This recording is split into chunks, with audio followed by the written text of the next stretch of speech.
Okay, it's time for me to talk about the Friendly Cab.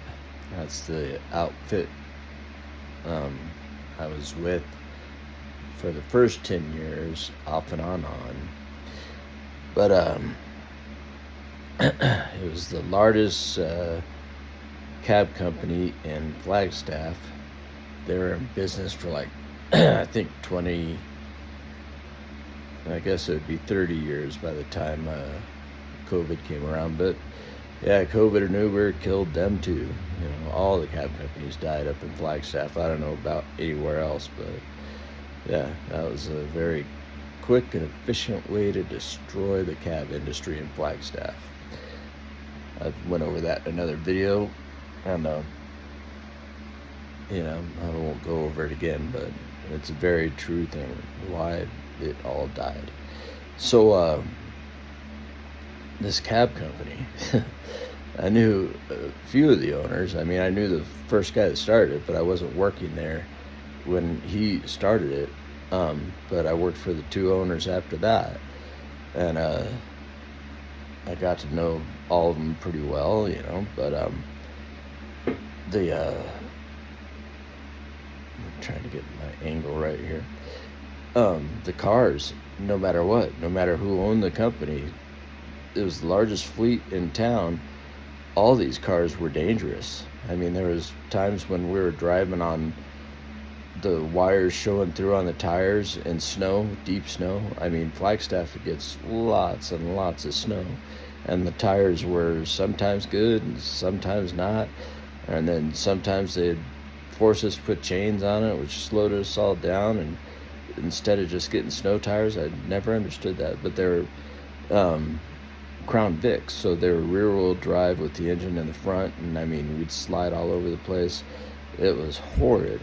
And then, one time we had a pink cab that was breast cancer awareness. She was driving down these switchbacks that, if you ever been down switchbacks, it's extreme drop. It's like driving down a cliff safely, back and forth. Her rear tire fell off, and then I picked up a fare in my this was when I started my business, and I promised myself I'd never let my cabs get to this.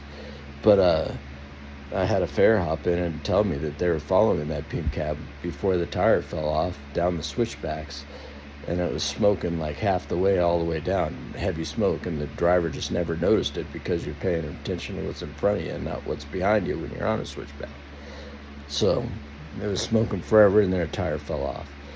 It's amazing to me that nobody ever died in these friendly cabs due to maintenance.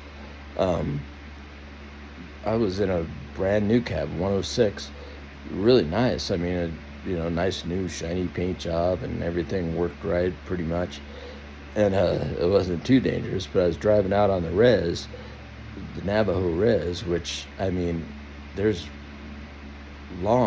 many miles of stretches of road that it's just pitch black. If you don't have headlights, it's just pitch black. While I'm driving with Bear in 106 on the res, and my headlights just go out 65 miles an hour. I was like, my God. And I stopped because I knew just put on the brakes because there was, straight road in front of me. And then I turned everything off and turned everything on, and I was just freaking out because the headlights could go out at any time. And they did go out later on other runs. It didn't go out on that run, but later on it would go out, in town when there's light around and stuff. But when I got back from that run, I talked to the owner the next day and said, hey, man, because I knew him pretty well. We, go camping and hunting and, trailing elk, and, we did other odd jobs with each other. But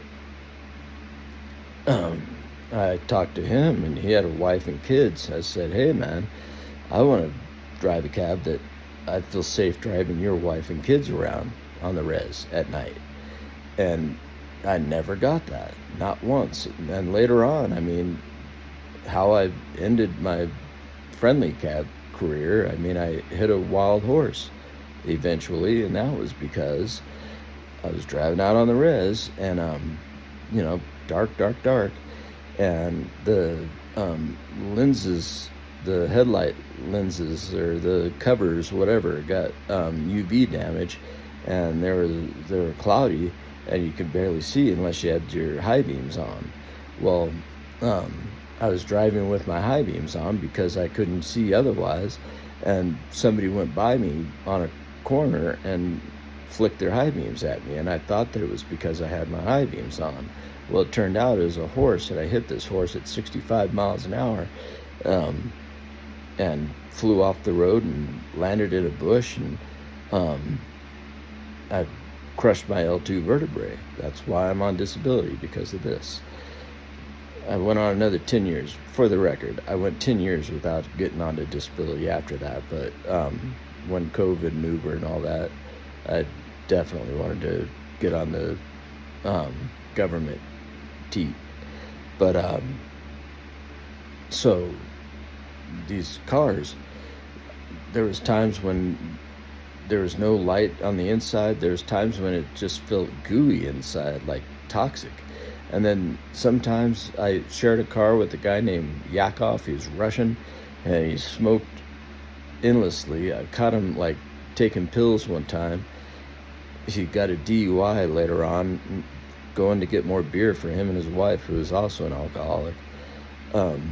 Hardcore alcoholic, and I don't know how many times he drove drunk. I'm guaranteeing he did it a lot. And that's another thing about, but he would smoke, and one time I pulled the ashtray out, and my finger came away gooey from the tar. It's just so disgusting. So all of this relates to Tenay, the Tenay run to Vegas, and I'm going to do that as a whole other video, because I can go on and on about these friendly cabs and how the brakes would go bad, or the transmission. One time the owner that I knew, he put me out in a car that when you gave it gas, it would slow down.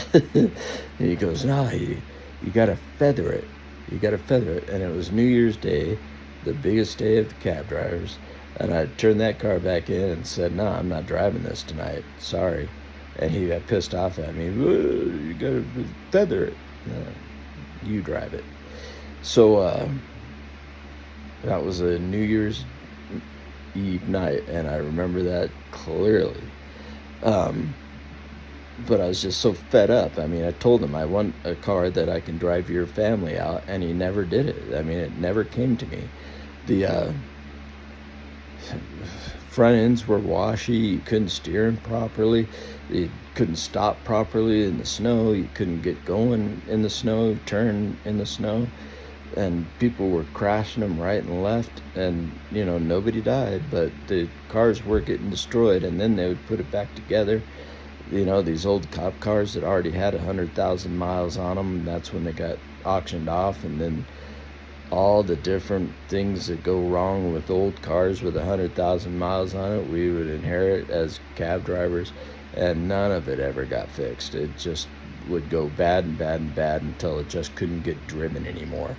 It was a horrid working condition in that respect. Otherwise, we made lots and lots and lots of money, and we met everybody, because the Grand Canyon and everybody from around the world. We met everybody, seen it all.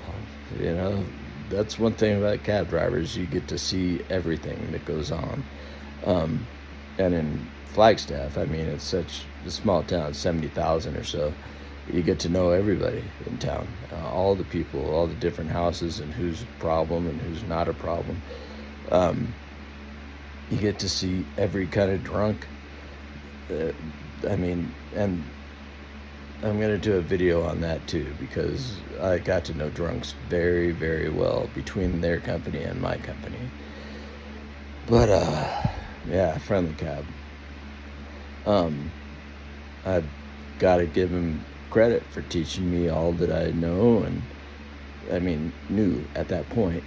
And also how to drive the worst cars on the planet and make lots of money.